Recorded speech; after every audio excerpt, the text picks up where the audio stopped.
It was off for 15 hours. 15 dramatic hours. It was off. And now it's back. They're saying it was all like a publicity stunt. Craziness. I'm filling my dad in a bit about the TikTok madness, which we will discuss briefly because it is pretty nuts. But hello, everybody. friends. Hello, everybody. No one's being inaugurated today. Not that I'm aware of. No, we're inaugurating our podcast. There That's you what we're go. doing right now. Live stream. This is not our podcast. This is not our podcast. This is our I know live that stream. better than anybody. This is not that. This is our live. This is a live stream. They're two different things. Hi, Logan. It means that we're streaming Live. Nothing gets past you. Not a recording, not a simulation. What is a record? I mean, it is recorded. Well. Hang on. I think get going. Post. Thank you so much. Yes, it's been quite a time out here in Southern California. We're not on fire, so there's that. There's that.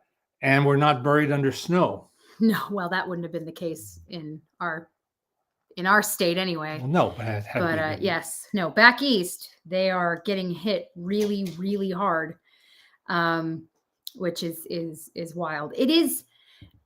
There does come a point where, at least for me, I'm looking for locusts. Yeah. At a certain point, you're going, all right, where are the frogs? Like, okay, where, what now? What a line that I love. What fresh hell is this? That's what it feels like at the moment. What fresh hell is this? Where we are weather-wise is that it's been calm, relatively calm, the past couple of days. Yeah. Which has given the fire and low humidity and low wind gusts. Well, low humidity is a bad thing. Yeah. The low humidity is part of the problem. But pay no attention to me about it on this subject. It's okay. All I know is it's been calm the past couple of days. And now they're predicting heavy winds again tomorrow. Yeah, but they predicted them the other day and they never came. That's right. Hang on. Stop for a second. Hi, everybody. Oh, hello. Yeah. Hi, everyone. How you doing? She's Jessie Maltin. That's right. And I'm her father, Leonard Maltin. And we are the Maltins.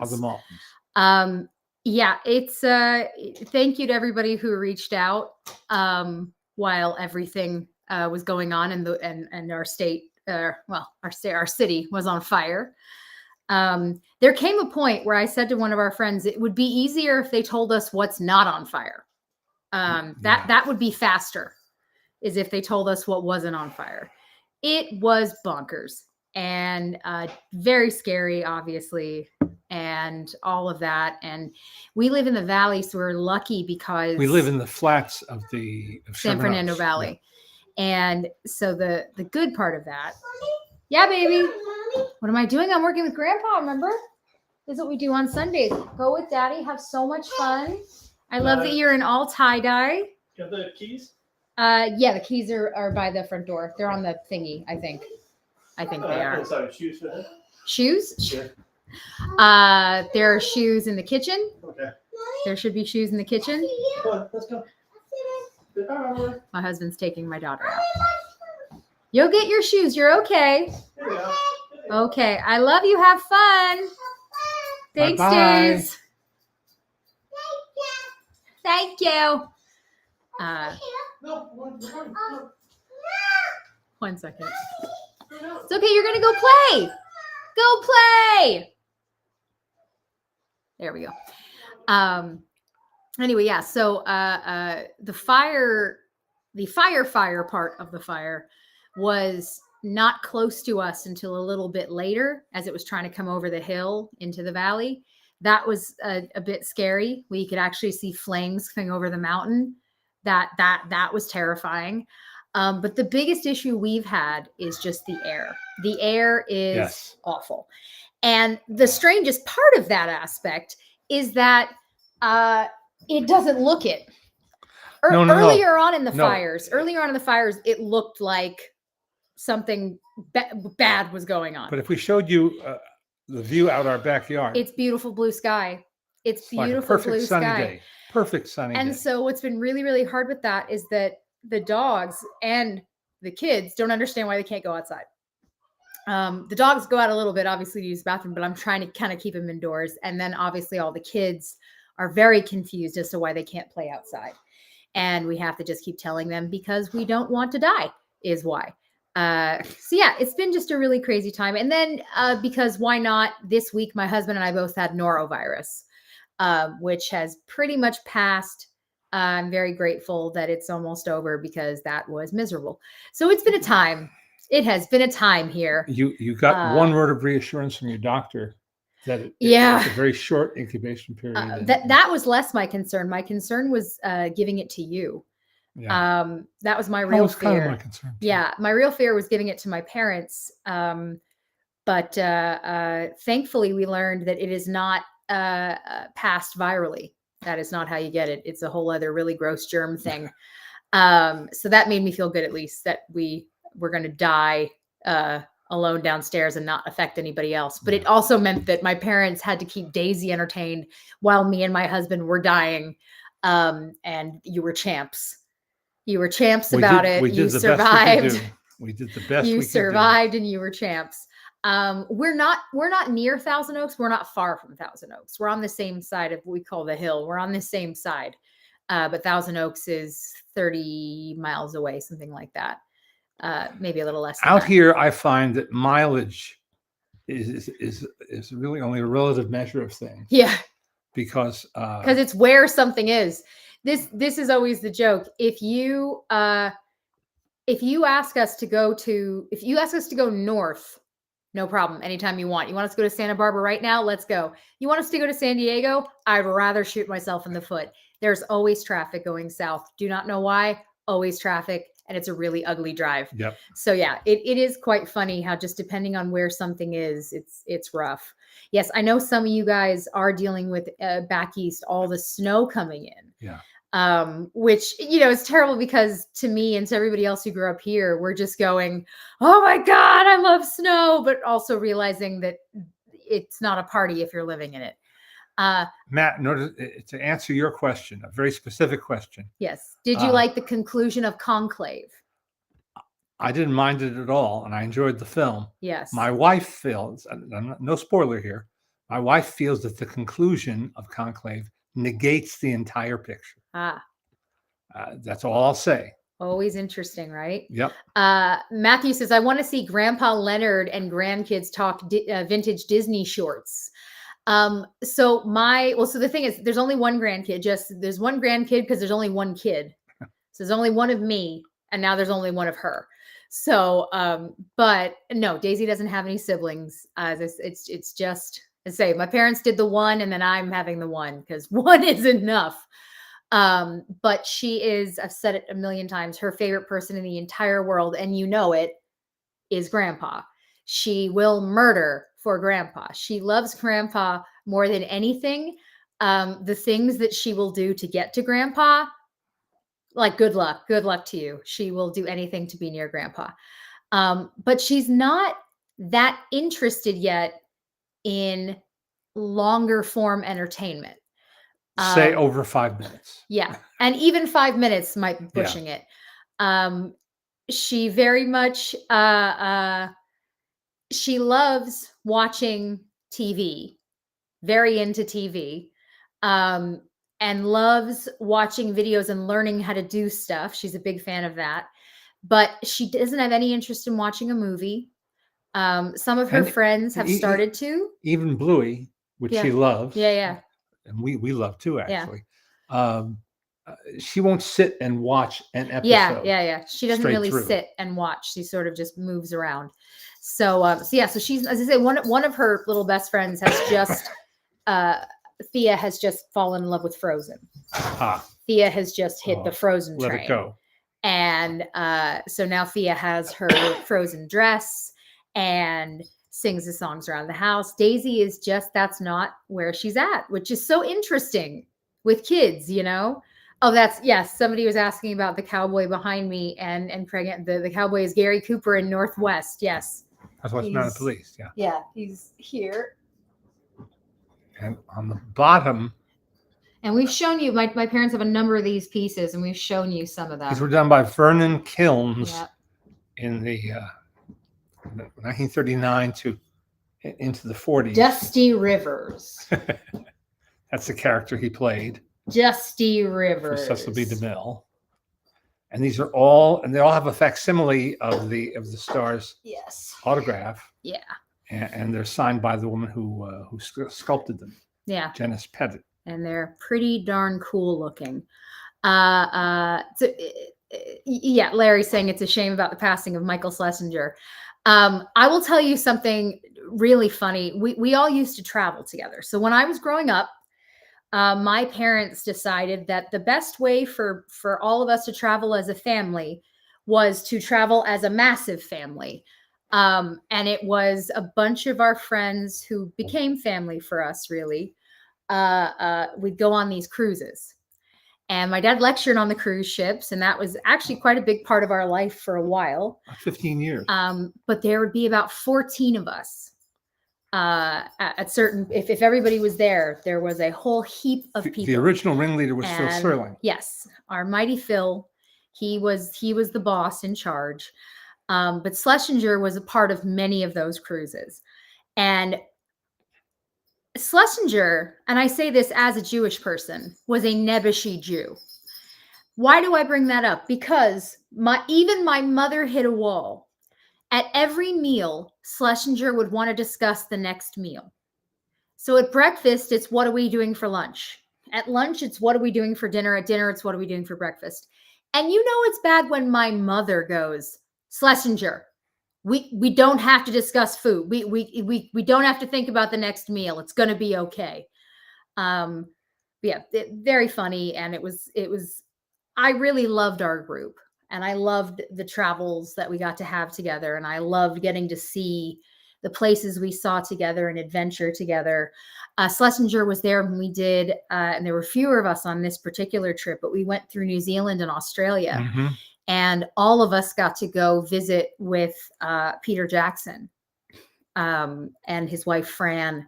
And that was one of the a magical day, most incredible days of our lives. And Schlesinger was there and a part of it. So yes, really unfortunate. I will bring up, and not telling tales out of school, but something that I will say to all of you, regardless of age, make sure you have a will. Oh yes, this is not a rumor. No, this is not gossip. I realize this may sound strange and out of left field. Schlesinger passed away because he had cancer and died very quickly. It was a surprise. He did not have a will. He died intestate, as yes. they say. And what that means is that all of his collections do not have a designated place. Beyond that, and I'll tell you, this is somewhat terrifying that we learned, a family member has to get you out of the morgue. The morgue. He doesn't have any family. And because he doesn't have a will, they can't take him out. And again, I'm sharing this just because I know there are a lot of people out there who don't want to think about a will, don't want to think about that kind of stuff. And Schlesinger wasn't old, but he was old enough and had collected enough that he should have. And so I say this to all of you, please consider having a will. You need it. Here he has these incredible collections, and no one knows what's going to happen with everything. It is so important. It is so deeply important for you to plan. We talk about this stuff in our own house. Right. It goes into probate. It's all very strange. Yeah. And the legal fees eat away at the value of the estate. It's bad. It's bad news all around. So the thing is, like my parents, and we've talked about this. We've had to talk about this because of, what they collect. There are things that I will want to keep forever because I love them. But then there's a number of things here that need to be kept somewhere safe because they're film history. These things are film history. And I need to make sure that it goes to the right place. I need to make sure that these things are taken care of and that other film buffs have the opportunity to see them. So yeah, as I say, I know it's a strange conversation, but I feel like it's a really important one. And yeah, just consider it. Don't consider it, do it. Yeah, do that. Anyway, hello from Mike. Got help from Teaneck. Well, hello in beautiful Teaneck, New Jersey. Where that is where my dad grew up. If you folks don't know, he grew up in Teaneck, New Jersey. Birthplace of Ricky Nelson. That's right. It is. It looks less so now, but when I was younger, it looked like something out of a painting, in that it sort of looked like just the suburban, like sort of a Norman Rockwell-ish ideal. Very. In fact, I think it was cited or voted by a national magazine as the model American suburb. Yeah. In the post World War II era. And that is what it looks like. Mm-hmm. Yes. Joan Plowright. So I mean, 95, I think. So at least 95, but yuck. Oh, I hadn't heard about Claude Jarman Jr. Oh, yeah. Somebody else. What's his name? Alan Rohde posted about someone yesterday as well. A music. 1 second. Somebody who was similar to John Burlingame. Mm-hmm. 1 second. Let me find it so I get it right. John Morgan. Oh yes, John Morgan. I didn't really know John. I'm sure we met at some point, but John Morgan and his longtime producing partner recreated many classic film scores. Yeah. By Korngold and Steiner and Waxman and Bernard Herrmann, and made new recordings, modern day stereo, recordings. And they did a wonderful job. No one did it better than they did. And I just got a video about a month ago of him conducting a long cue from Abbott and Costello Meet Frankenstein, which is the first time I think it's been recorded. And it's really good, and the orchestra sounds great. And they do it overseas for cost, economic reasons, which is that it's cheaper. Yeah. And I'm very sorry to hear that. That he passed. Yeah. We met Joan Plowright one time. What a legend! At our hotel of choice in New York for many years, the Wyndham, not the hotel chain called the Wyndham, but an individual standalone hotel on West 58th Street, just behind the plaza, on the other side of the street, on the downtown side of the street.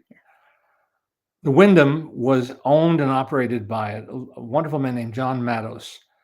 And he was a lifelong hotelier and had managed some of the big Midtown hotels. And in his semi-retirement, he and his wife moved into the penthouse. Yeah.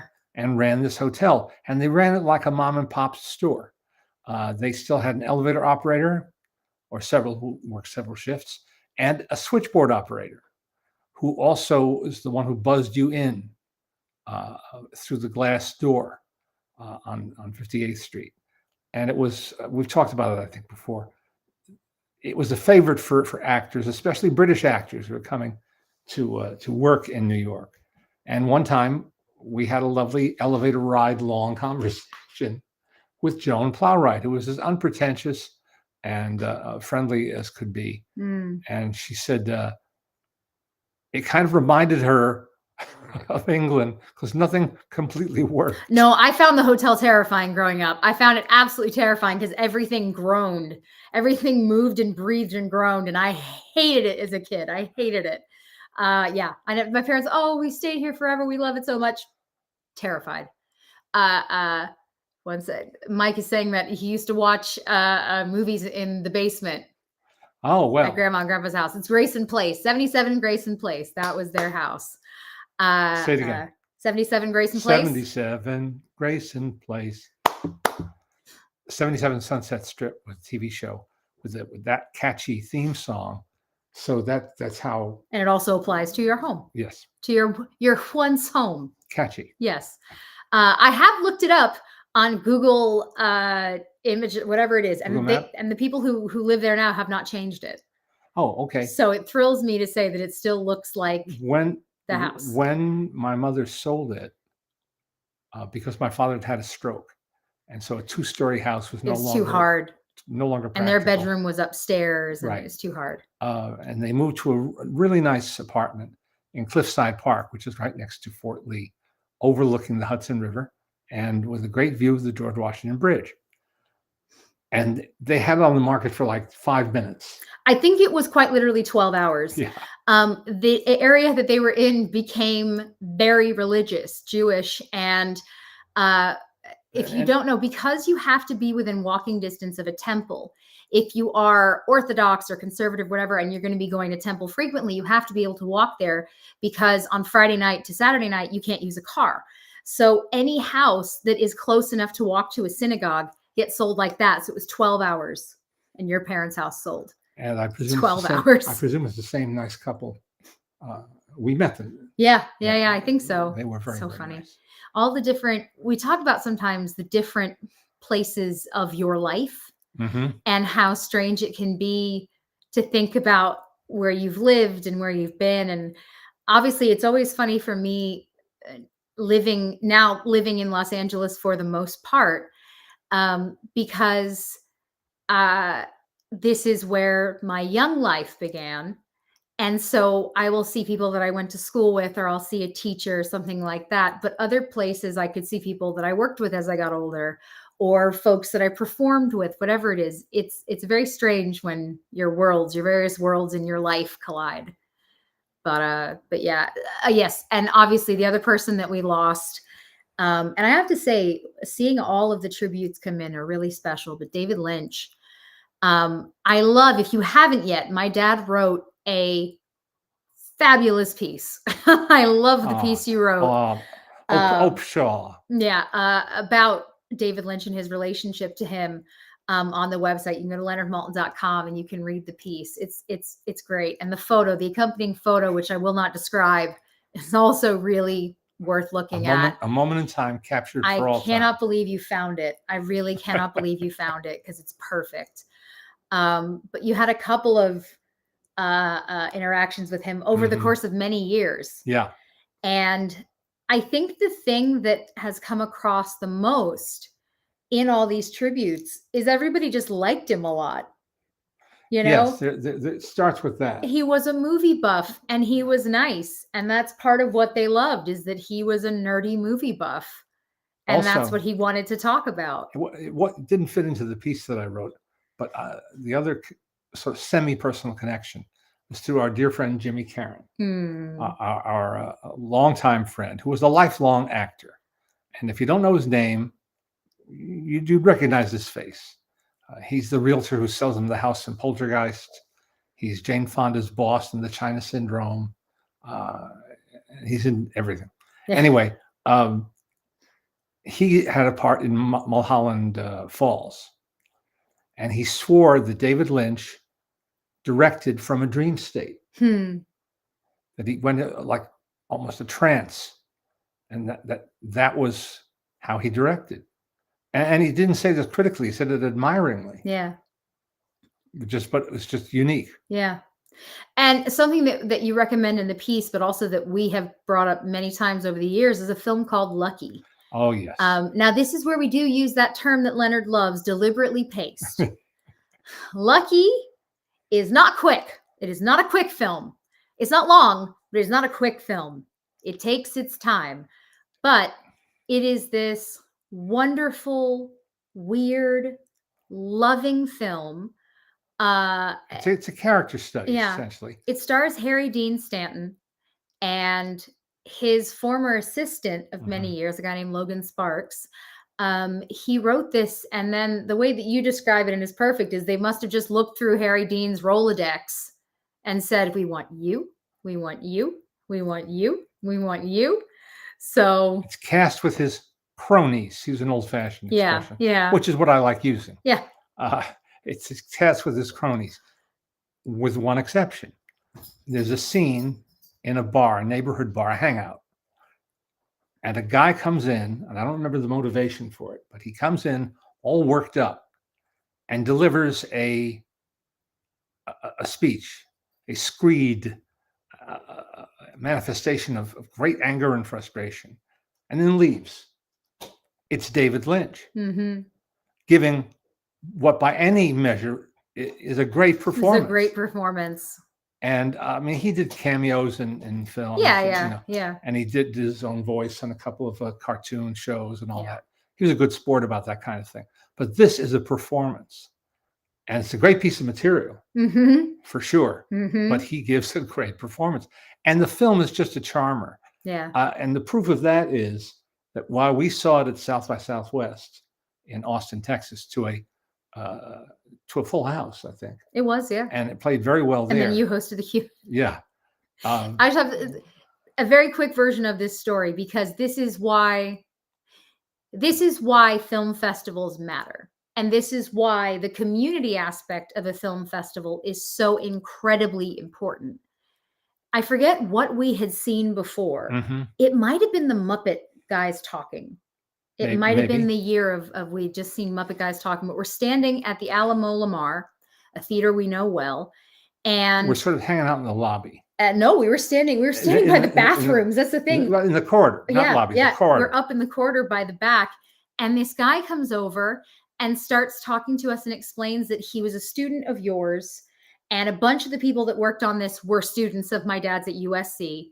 And they love it. And then there's John Carroll Lynch. Well, John Carroll Lynch directed the film. Again, if you don't know his name, you will 100% know his face. He's worked and he's incredible. And he's an incredible person, but also just an incredible actor. And we're all talking and they said, we really love you to come and see our film. And we kind of go, all right, yeah, we're here. Let's do it. And then Logan comes over to me and he said, I know this is a shot in the dark, but there's nobody to host the Q&A afterwards. Do you think your dad would do it? And this is a scary thing to ask because we have no idea if the movie is good or bad. But we sort of just went, yeah, all right, we're here. Let's do it. So we watched the movie, loved the movie. And then you do this Q&A with John Carroll Lynch and Logan and a whole bunch of people. And it was an incredible experience. And then did he come to class with it? Am I remembering? Yes, Then Logan absolutely. brought the film to class to USC. And it played to my 20-somethings Mm-hmm. who didn't necessarily know who Harry Dean was. Yeah.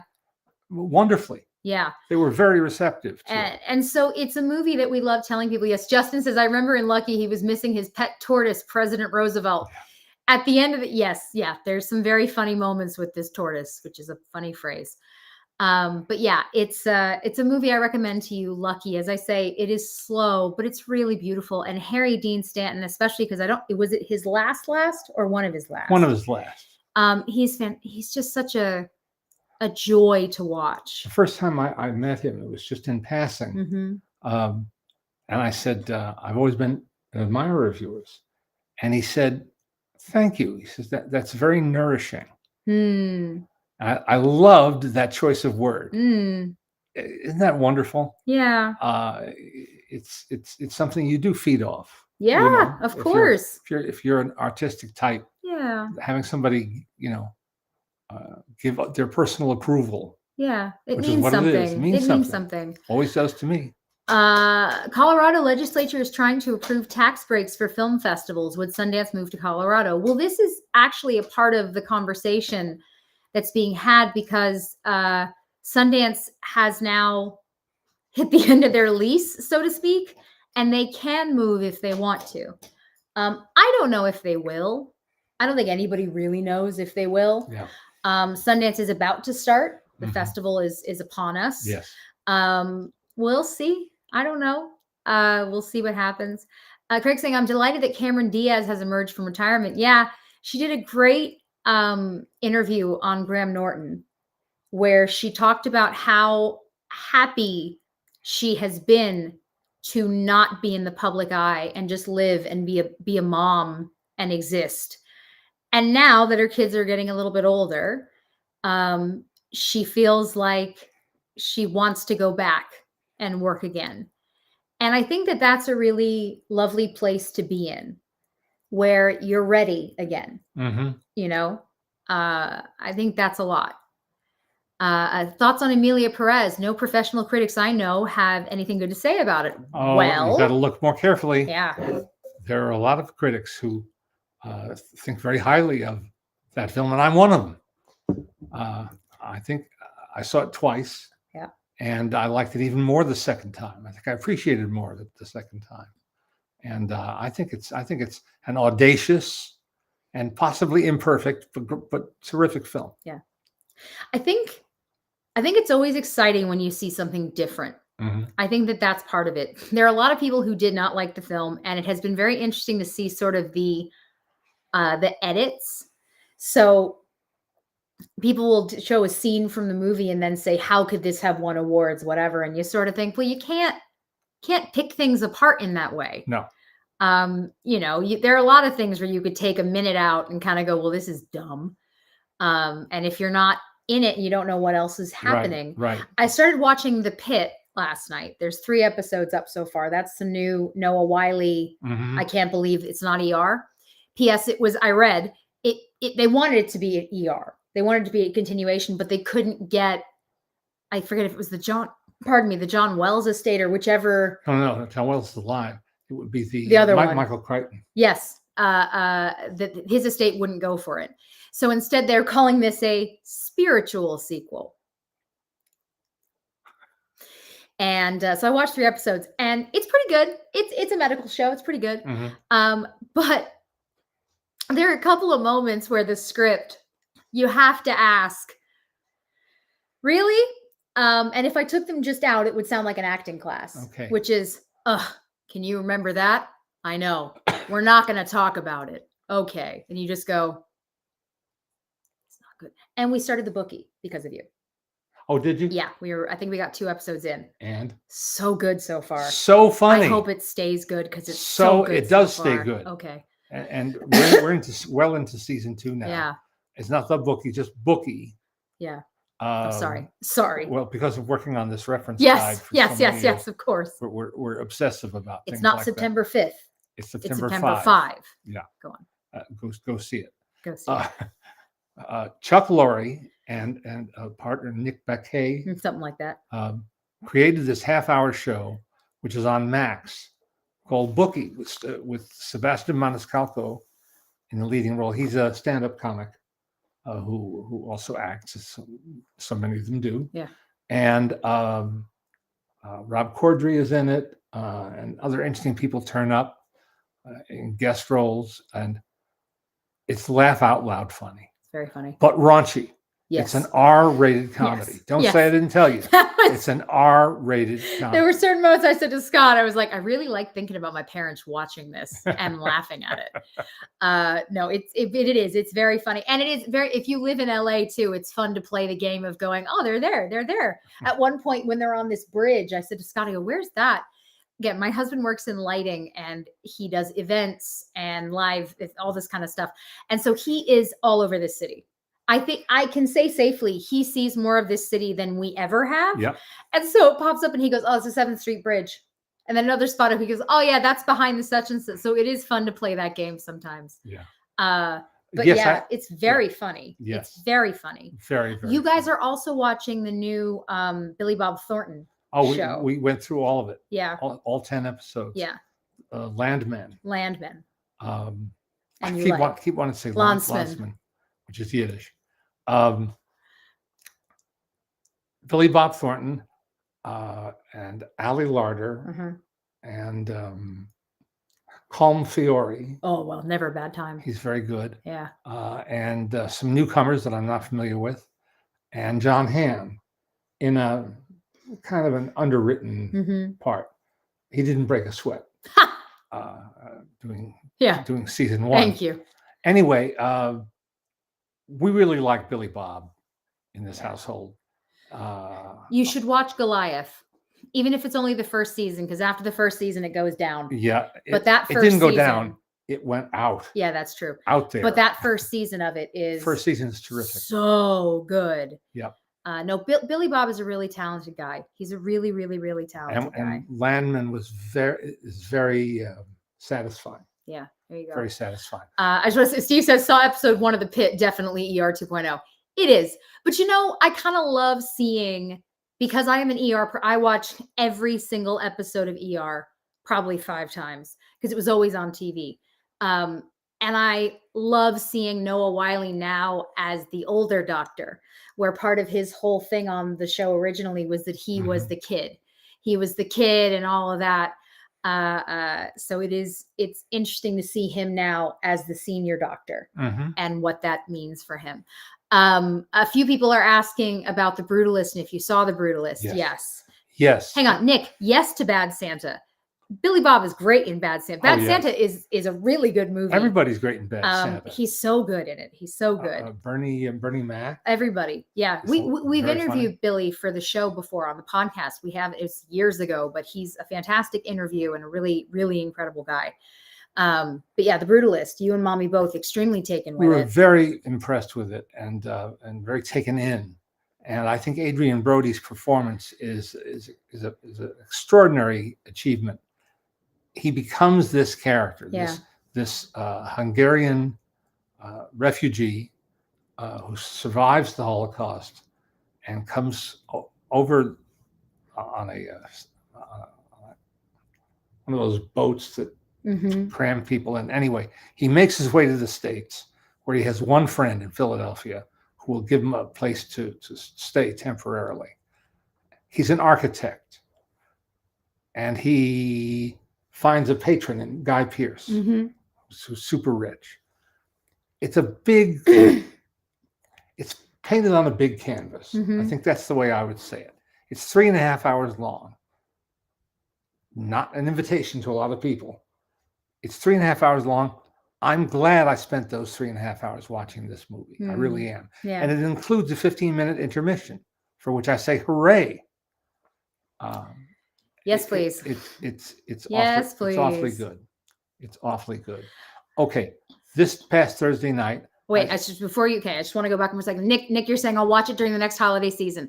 I wouldn't necessarily call Bad Santa a holiday film.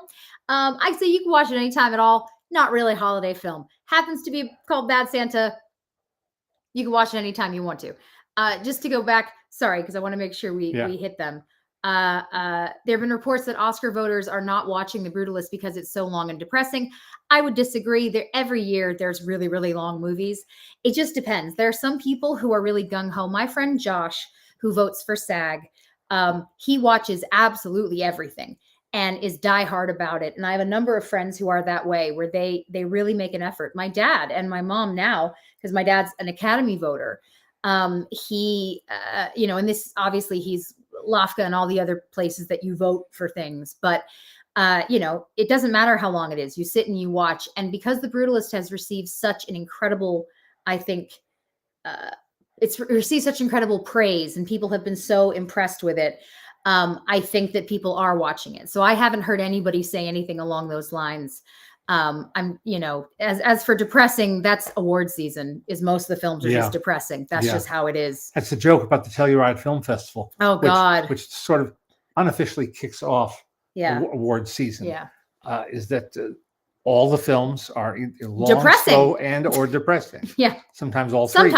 Exactly. Yeah. But yes, worth it. So this week was a big week for my dad. I began my 27th year of teaching at USC, Yep. School of Cinematic Arts. And January and February are the worst time to book new movies to screen, because what is there to choose from? Usually the dregs. To be specific, hard to book here, because at that time you have everybody voting for, again, most people who live here are in the industry. So people are voting whether they're in the Directors Guild, Screen Actors Guild, whatever, the film critic groups, whatever it is, everybody's voting and doing all of that. So when you get into January, February, people are either beginning to go to Sundance. So you have sort of the indie film buzz beginning. And that's sort of the only saving grace, because sometimes if somebody sees something there, they might be able to then bring it to class. But it's just a hard time, because nobody's trying to pitch movies, because they're either fever into Sundance or heavily still into pushing for award season. Because award season is at its peak. Yeah. Now, I think tomorrow or Tuesday is the deadline for Oscar voting. No, voting was it ended the other day. That was the whole thing. Remember, you They voted. Yeah, I did vote. Yeah, yeah, I yeah. voted on a timely basis. Yeah, I know you did. But I think, but you voted when it was the end. okay. It's closed now. It's closed now. Yeah. Someone asked what branch I'm in. I'm in a branch that they renamed. Yeah. Somewhat mysteriously. Yeah. I was voted into a branch called At Large, which is fine, and which makes a lot of sense because I'm not a member of any of the crafts or guilds. Yeah. So I'm not qualified to be in the art direction. You're not a branch, producer. Not a producer. You're not a cinematographer. Not a screenwriter. Not Yeah, exactly. At Large, fine. Well, they changed it now to production and technology. I'm in the production and technology branch. Technology? Me? I think not. Anyway, I'm grateful to be there and to be a part of the voting process. But all I get to vote on in the first round is Best Picture. Yeah. And because it's a weighted voting system, I don't just vote one title. Yeah. I do a numerical list 1 to 10. So they have you kind of have the first set of voting. First set of voting happens, and that narrows everything down. And that's when you find out the nominations. So nominations mornings are coming. And that is when you'll find out what has made the cut. In fact, a week from today. Yeah. Then you'll find out what has made the cut. From there, obviously, then they go back in, and that's when everybody gets to vote for all the categories. Yep. Well, no, so Doug, that's the thing, is that initially being in the category he's in, this first vote is for nominations. So the only thing that he can vote for is Best Picture. When all of the different branches come together, that's how we create the nominations for the different categories. And then everybody votes on everything from there once the nominations have been made. So yeah, so it's a tricky time trying to get everything like that. So my dad's class, they always have a hard time booking. This is when sometimes you'll look to somebody and say, maybe you want to just show a movie you love. Yeah. So they get somebody interesting to come down and talk to the kids. Or maybe it's a film that came out last year but didn't get a lot of attention, something that they feel like maybe there's an interesting director who they want to share. We've dodged and weaved. And you find ways. You find ways. Alex Ago is the wonderful guy who Yes. books my class and all the screenings at USC, in fact. And he's very diligent and ingenious, both. Yeah, oh yeah. Well, Anyway. he loves this. He loves this so much. Yes, after the nominations, so again, only the different branches can vote to create the nominations. So art department, actors. And then once the nominations are announced, that's when everybody in the entire guild votes. But yeah, do you vote by snail mail or digitally? It's digitally now. Yeah. Everything's digital now. We used to do a story at Entertainment Tonight Yeah. about the mailing day Yep. at the Beverly Hills Post Office. It was a big branch. deal. It was a big deal. But Gone are the days. but yeah, you had your first class. Oh, and so it went really, really well. Yes, and we had a film. And you showed a film that I don't think you otherwise would have necessarily seen.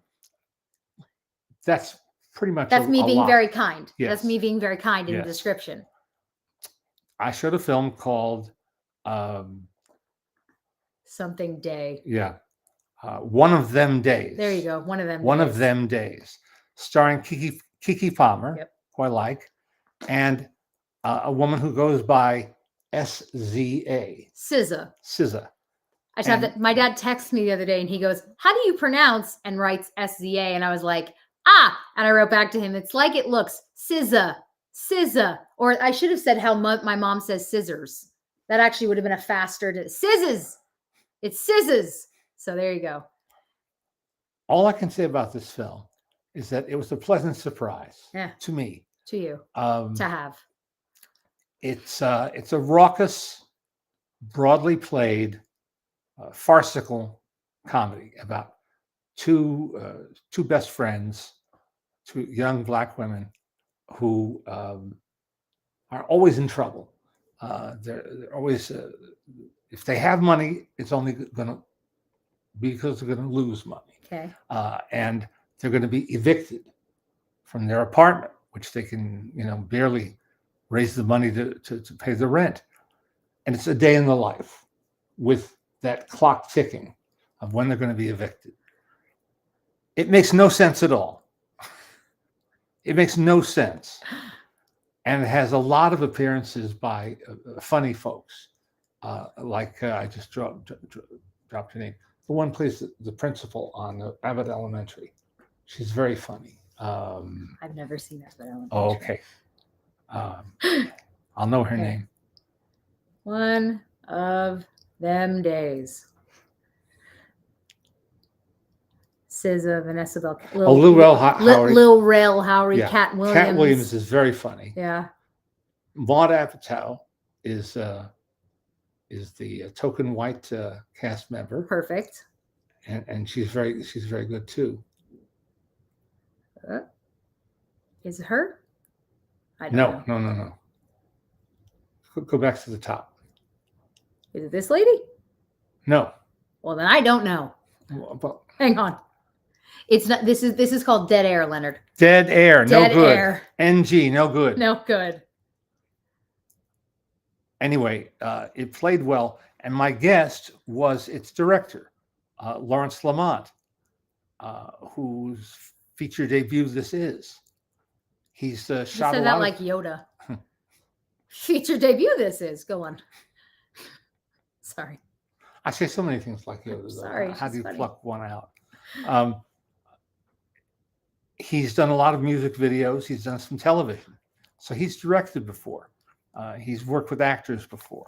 He's been in an editing room before. But it's a different story making a feature film and doing it on location and doing it in 21 days. Well, he did a really good job.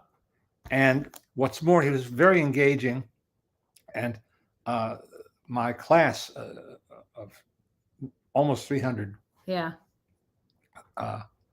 really responded to him Yeah. as they did to the movie, Yeah. because he was so open.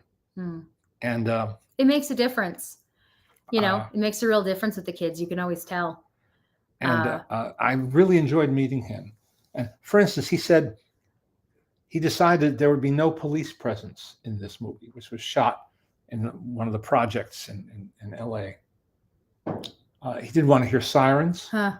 Didn't want to show police. He says it's always there Yeah. Yeah. in LA. Just take it out. Just take it out. There you go. I said, good for you. Yeah. That's what I said. I said, good for you. Yeah. Putting some positivity into the formula. Yeah. Good for him. It's nice. Yeah. It's a nice thing to choose to do it that way. And so it was a very successful opening night. And I look forward to a good semester. Looking through some of your questions here, and this is when I first posted about today, and Quentin asked, what are your plans for your movie memorabilia collection after you pass away? As if he knew what we would be talking about. How incredibly strange. This is interesting. Frank says, by the way, how was the lunch that Jesse made you for class? Excellent. Thank you. It was a very good sandwich. Excellent. I made a very good sandwich. Yes, she did. Yes, I did. Yes, she did. And I put in some oranges and some chocolates and an apple juice because he has to have his strength. You must have your strength. Yes, I do. I have a question. I have a question. When did you guys start reading me to sleep?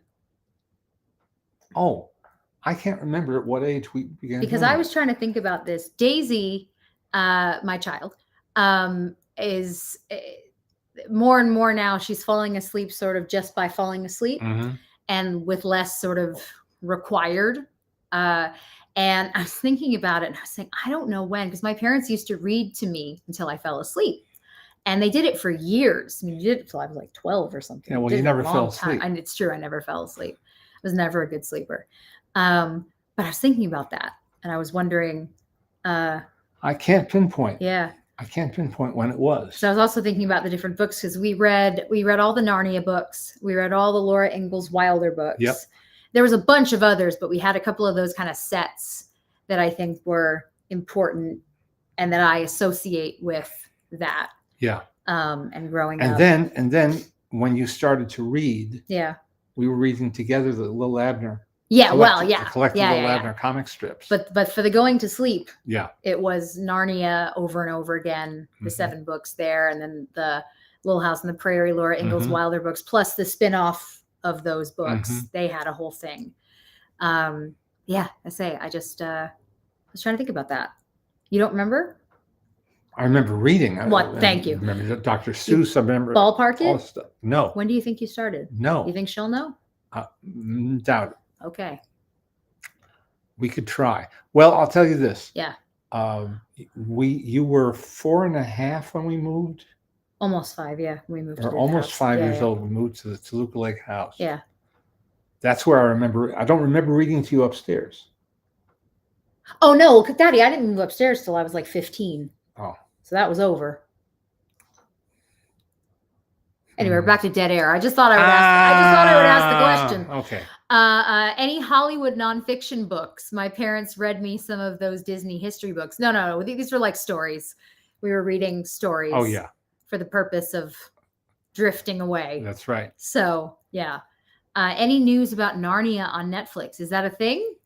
Are they Narnia-ing on Netflix? I have no idea. Someone asked me earlier about the new book, Directing at Disney. I love it. Yeah. It's You a talked about that a wonderful bit, book. yeah. It's a wonderful book Yeah. by Pete Docter, who now is the head honcho at Pixar and has been there since the very beginning, and a guy named Don Perry. And together they trace the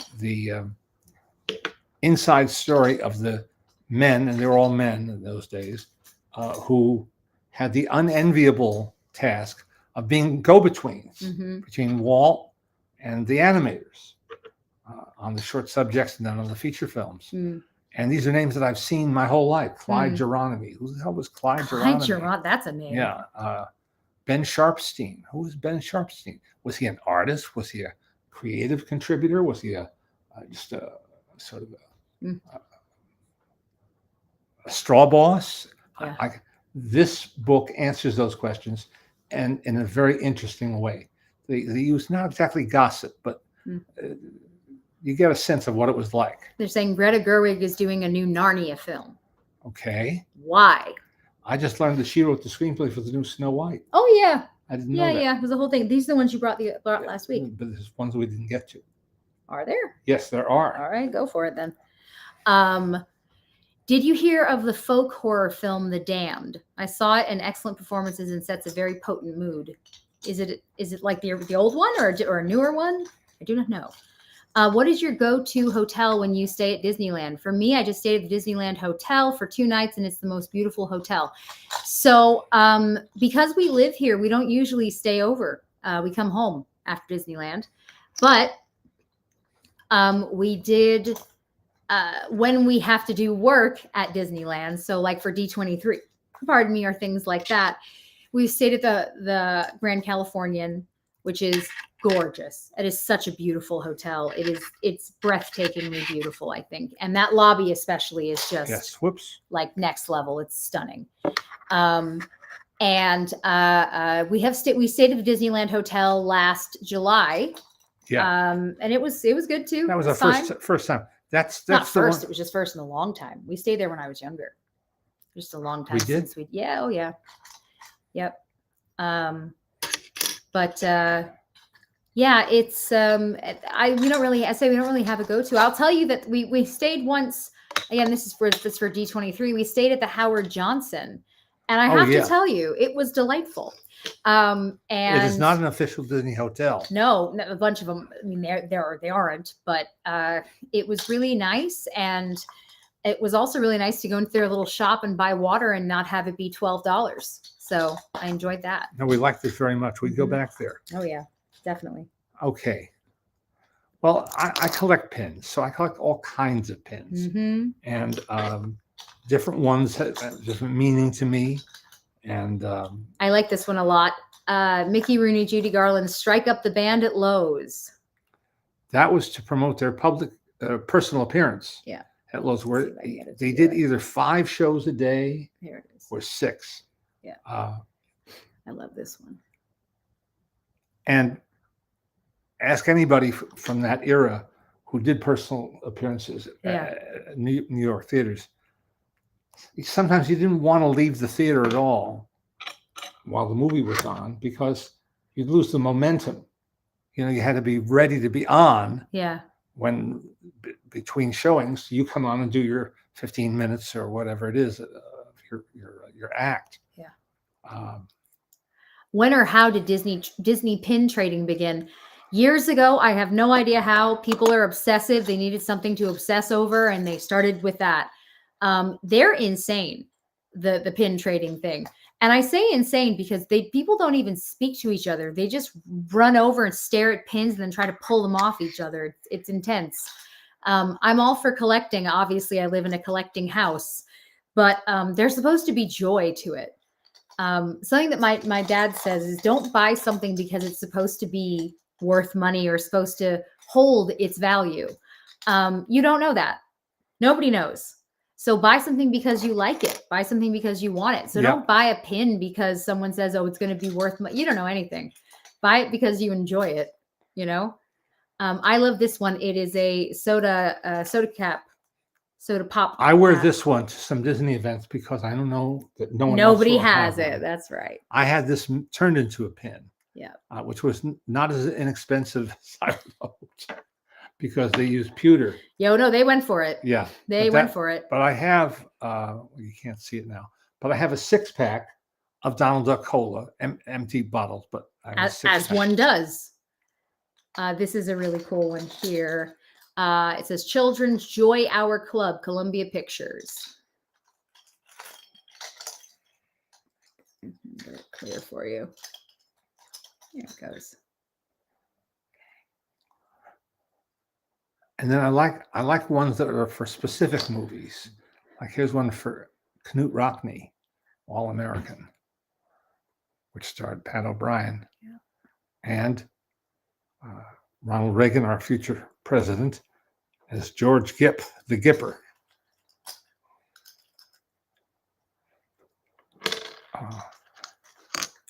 And this is probably my favorite pin that you own, which is saying something. And it says, I do not read Hearst papers. And it's one of my favorite things to put on my dad because most people don't really notice it because it's quite small.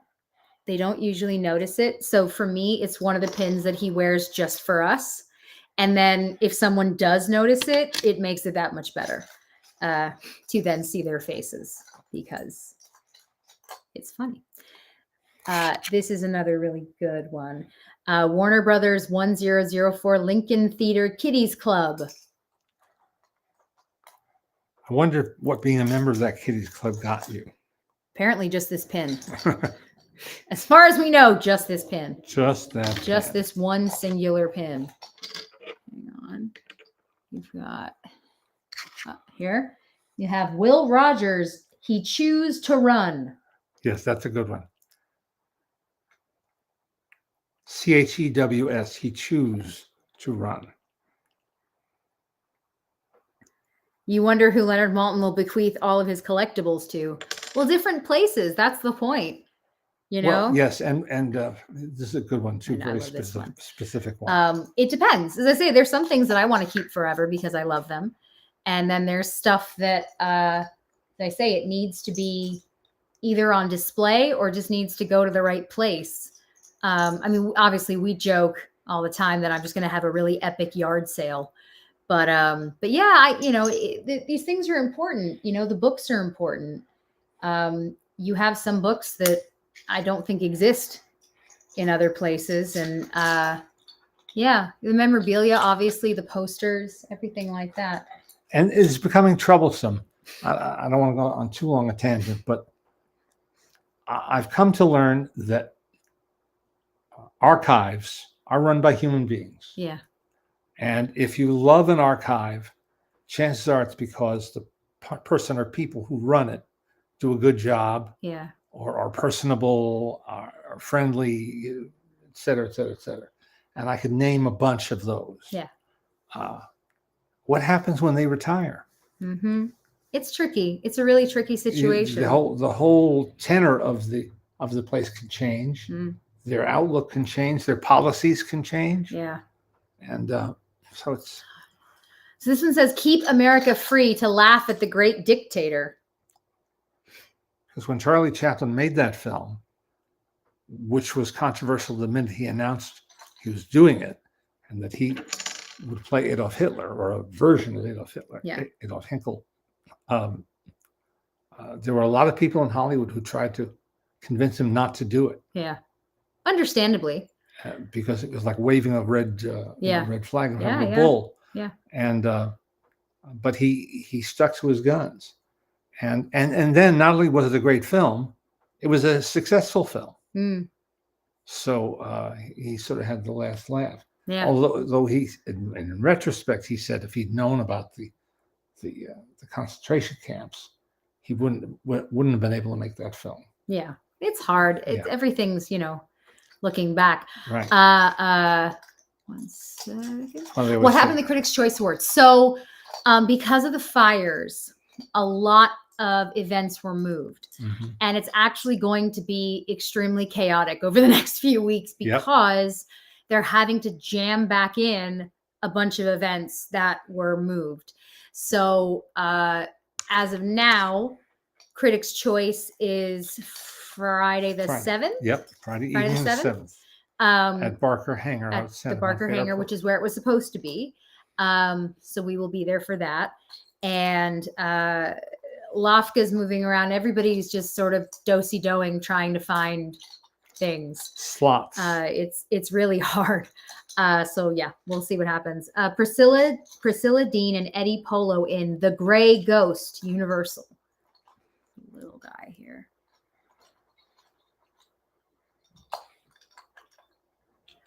Little bitty. Very detailed. I like this one.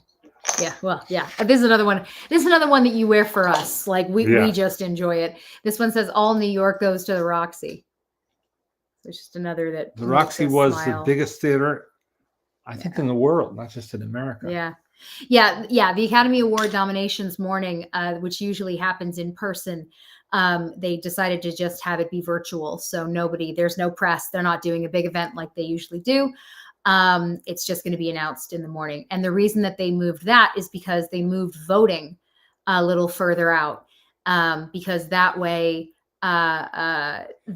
people who were evacuated and or lost their homes had time to watch things to be able to vote.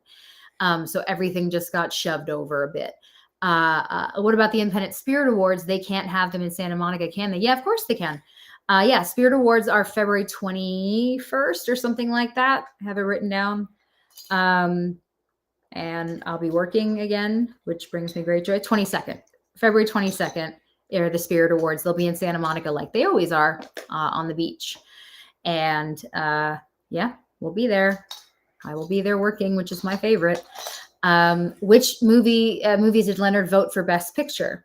Well, his favorite and the number one that he put in, the number one slot he put in, is Complete A Unknown. Complete Unknown. James Mangold's film, Yeah. which he wrote with Jay Cox, and which he directed. And I really went for that film. So that's my number one choice. Mm-hmm. I can't give you a good numerical summary of the others, but they include September 5, Emilia Perez, and the other good ones. And the other ones, yeah. And others that exist. Hang on. Oh, this one we tend to put on his tuxedo when he's wearing a tux for an event. See if you can identify this charming and dapper chap. So yeah, I say the pins really are for us. Yeah. I mean, honestly, is we have a good time. We put stuff on that makes us laugh, and things that, we get a kick out of. Like you've got to have Charlie McCarthy on your tux. Of course you do. Duh. One of my bosses at Entertainment Tonight said to me, "Why do you bother wearing those pins? People at home can't see them. You're too far away." It's not I for said, them. "It's not for them. It's for me." Yeah. He didn't get it. We enjoy it. No, we really do. It's one of those things, like we have a really good time. As I say, if he's gonna see someone at a certain event, he'll wear a pin for that. Or again, and then we have the sort of basic ones that sort of go with, like, here's a good example. You just pulled one out. This is one that we'll use if he needs something nondescript. but something that we like. And it's these two bowler hats that represent Laurel and Hardy. And so this is like a little one that's very simple. And we put them on, and he's got Laurel and Hardy bowler hats, and that makes us happy.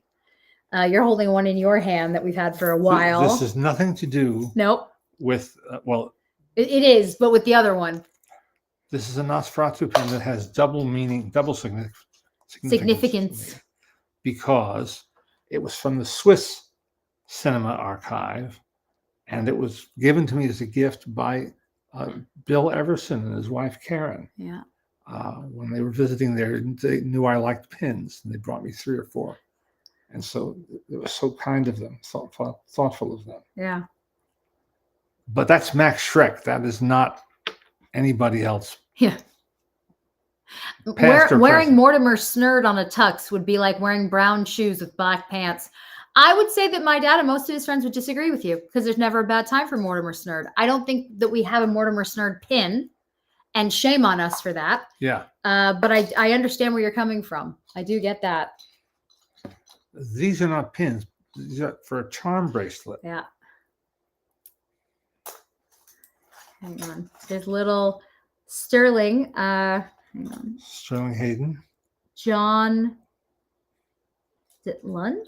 Yeah, Lund. John Lund, Paramount Pictures, and then who's here?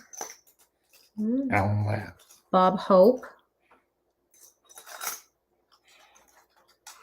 And yeah, and is that who that is? Hang on. These really need to be shown. Yeah, Alan Ladd.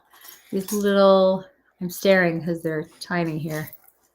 I don't know when these, well, I know when these were done. They're done in the late 40s based on those people who were under contract to Paramount. But they're just sort of interesting. Yeah. I like interesting. He likes interesting. It's this little charm bracelet of these guys.